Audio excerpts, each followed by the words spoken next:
ಹೆಚ್ಚು ಮಸಾಲೆ ಹಾಕದೆ ಪೋರ್ಕ್ ಡ್ರೈ ಫ್ರೈಯನ್ನು ಈ ರೀತಿಯಲ್ಲಿ ಮಾಡಿ ನಿಮ್ಮೊಂದಿಗೆ ಇವತ್ತು ಶೇರ್ ಮಾಡ್ತಾ ಇದ್ದೀನಿ.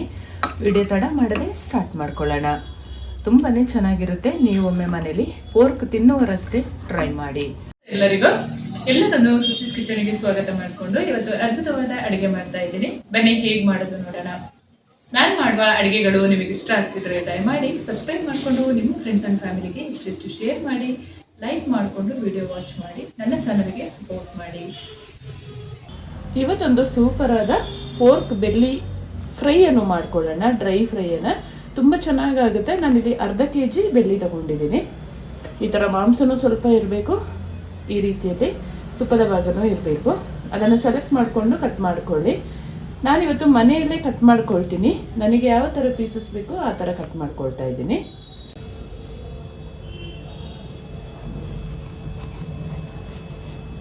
ಈ ರೀತಿಯಲ್ಲಿ ಕಟ್ ಮಾಡ್ಕೊಳ್ಳೋಣ.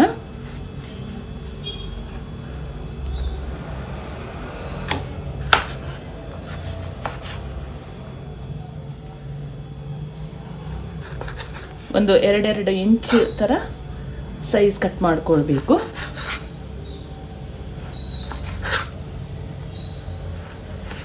ಡ್ರೈ ಫ್ರೈ ಮಾಡಿದರೆ ತುಂಬಾ ಚೆನ್ನಾಗಾಗುತ್ತೆ. ಒಮ್ಮೆ ನೀವು ಪೋರ್ಕ್ ತಿನ್ನೋರು ಈ ರೀತಿಯಲ್ಲಿ ಟ್ರೈ ಮಾಡಿ.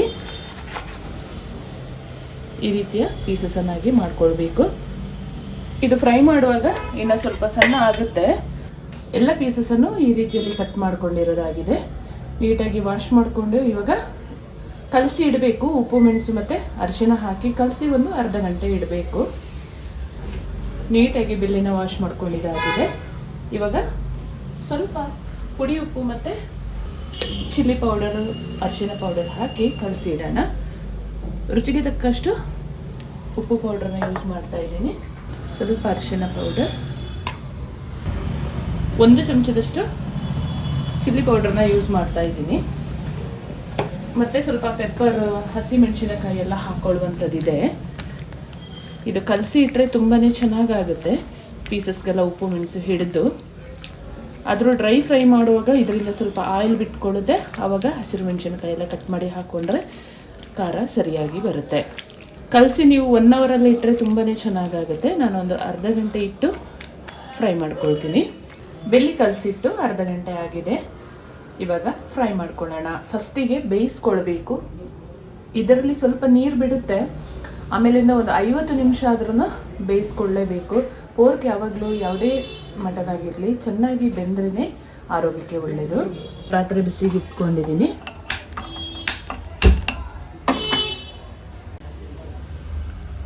ನಾವು ಕಲಸಿದ ಬೆಲ್ಲಿನ ಸೇರಿಸ್ಕೊಳ್ಳೋಣ. ಮುಚ್ಚದೆ ಹೀಗೆ ಒಂದು 10 ನಿಮಿಷ ಫ್ರೈ ಮಾಡ್ಕೊಳ್ಳೋಣ. ನೀರು ಬಿಟ್ಕೊಳ್ಳೋಕ್ಕೆ ಸ್ಟಾರ್ಟ್ ಆಗುತ್ತಲ್ಲ ಆವಾಗ ಮುಚ್ಚಿ ಬೇಯಿಸ್ಕೊಂಡ್ರೆ ಆಯಿತು. ಆಮೇಲೆ ಅದಾಗೆ ಎಣ್ಣೆ ಬಿಡೋಕ್ಕೆ ಸ್ಟಾರ್ಟ್ ಆಗುತ್ತೆ. ಎಣ್ಣೆನೆಲ್ಲ ತೆಗೆದು ಮತ್ತೆ ನಾವು ಮಸಾಲೆ ಎಲ್ಲ ಆ್ಯಡ್ ಮಾಡ್ಕೊಳ್ಬೋದು. ಅದು ತುಂಬ ಚೆನ್ನಾಗಾಗುತ್ತೆ. ಈ ಮಸಾಲೆ ಹಾಕಿದ್ದು ಕೂಡ ಇರಲ್ಲ. ನಾನು ಚೆನ್ನಾಗಿ ಮಾಂಸಕ್ಕೆ ಹಿಡಿದ್ರೆ ಟೇಸ್ಟ್ ಚೆನ್ನಾಗಿರುತ್ತೆ ಅಂತ ಈ ರೀತಿಯಲ್ಲಿ ಮಾಡ್ತಾ ಇದ್ದೀನಿ. ಚೆನ್ನಾಗಿ ಮಿಕ್ಸ್ ಮಾಡಿಕೊಂಡು ಬೇಯಿಸ್ಕೊಳ್ಬೇಕು.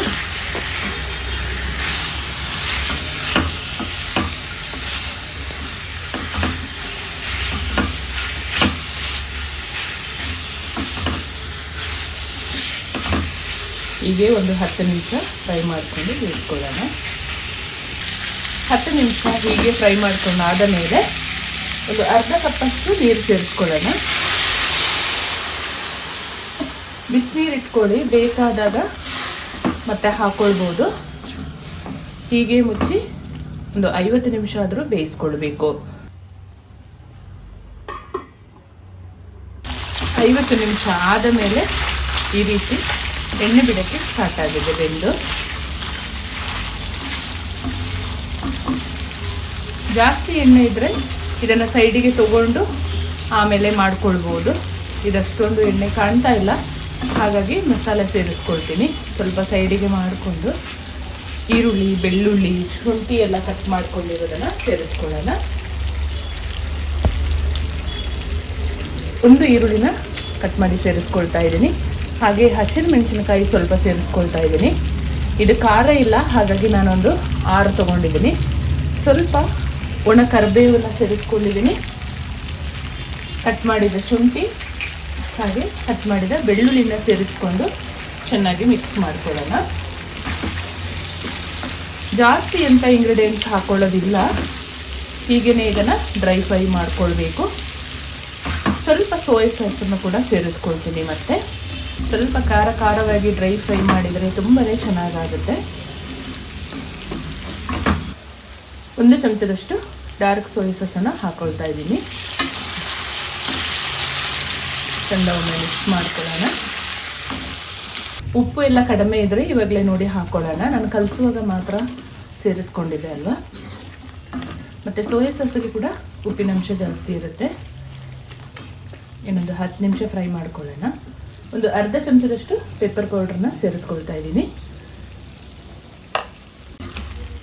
ಕೊನೆಯದಾಗಿ ಲೆಮನ್ ಜ್ಯೂಸ್ ಮತ್ತು ಸ್ವಲ್ಪ ಕಟ್ ಮಾಡಿದ ಕೊತ್ತಂಬರಿ ಸೊಪ್ಪು ಕೂಡ ಹಾಕ್ಕೊಳ್ಬೋದು. ಬೆಲ್ಲಿ ಸ್ವಲ್ಪ ಡ್ರೈ ಆಗೋಕ್ಕಿದೆ ಅಂತ ಹೇಳುವಾಗ ಮುಚ್ಚಳ ಹಾಕೋದು ಬೇಡ, ಹಾಗೆ ಡ್ರೈ ಮಾಡ್ಕೊಳ್ಬೇಕು.